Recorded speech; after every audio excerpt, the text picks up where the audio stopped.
Welcome to Caribu, the app that allows you to share the interactive experience of reading a story to your child from anywhere in the world. Let's set up your first call. On your iPad or iPhone, tap the icon in the top left corner and select Invite Family. Now select the person you want to add from your contacts.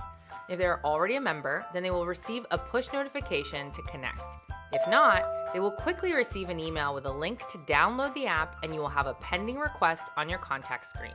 Go ahead and tap on the link in the email, download the free app, and create a free account. Now that you're a Caribu member, be sure to add the person who invited you to your contacts so you get linked with your family and are ready to preview the hundreds of books in our collection. Once you've set up your family accounts, here's how to read and draw together in a video call. Go to Contacts, choose the person you want to read with, and start the call. They will get a notification on their device that you're calling. Once they pick up, you're in a live video chat, and everything you do in the app is in real time. And if you have any other questions, tap the Settings button in the bottom right corner and select Help for our Help Center.